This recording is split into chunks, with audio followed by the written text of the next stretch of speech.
तर आज इथे मला अळूवडी बनवायची होती. तर गावाकडून येतानाच मी खूप सारी पानं घेऊन आली होते. तर सगळ्यात पहिलं तरी इथे मी बेसन पीठ घेतलं. त्याच्यामध्ये हिरवी मिरची, कोथिंबीर, लसूण, त्यानंतर जिरे आणि मीठ हे सगळं मिक्सरला ग्राइंड करून घेतलं.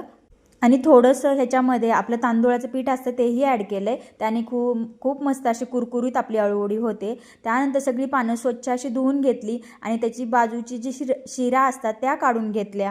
आणि त्याच्यामध्ये आपले जे पांढरे तीळ असतात ते पण ॲड करायचे, मग त्याला अशी छान टेस्ट येते. आणि पानं एकावरती एक उलटी सुलटी अशा प्रमाणे लावून घेतली, म्हणजे छान अशी पानांची आपली वडी पडली जाते. तर याच्यामध्ये खाता सोडाही टाकू शकता तुम्ही, आपला जो खाण्याचा सोडा असतो तो. पण अशी पानं काही चरचर वगैरे करत नाही, त्यामुळे मी नाही टाकलं आहे, स्किप केलं आहे. तर तुम्ही कशाप्रकारे अळूवडी बनवता मला कमेंटमध्ये नक्की सांगा. प्रत्येकाची बनवण्याची पद्धत ही वेगवेगळी असते. कोणी कोणी चिंचेचं पाणीही टाकतं याच्यामध्ये ॲड करतं. तर आपल्याप्रमाणे आपल्याला जशी बनवतो आपण तशी, आता मी ही अगदी आमच्या घरी कशी बनवतात तशीच पारंपरिक पद्धतीनेच बनवलेली. त्यानंतर मग इथे कढईत पाणी गरम करण्यासाठी ठेवलं आणि वरती आपला जो चाळणी असते त्याच्यामध्ये आधी तेल लावून घेतलं.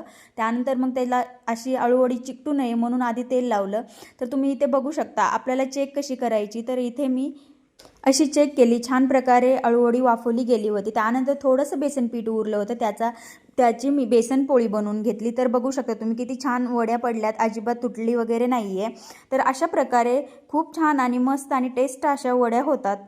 तुम्ही अशा प्रकारे ट्राय करता की अजून काही वेगळं करता मला नक्की सांगा.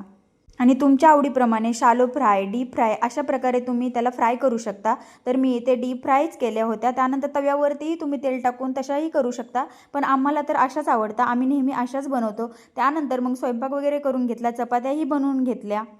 आणि इथे तुम्ही बघू शकता अगदी तेलात टाकल्याही नंतरही त्याचा पदर वगैरे असं काही सुटलं नाही आहे आणि खूप छान अशा कुरकुरीत झाल्या होत्या. तर तुम्हाला हा माझा व्हिडिओ कसा वाटला नक्की मला कमेंटमध्ये सांगा. भेटू आपण नेक्स्ट व्हिडिओमध्ये. लाईक, शेअर आणि सबस्क्राईब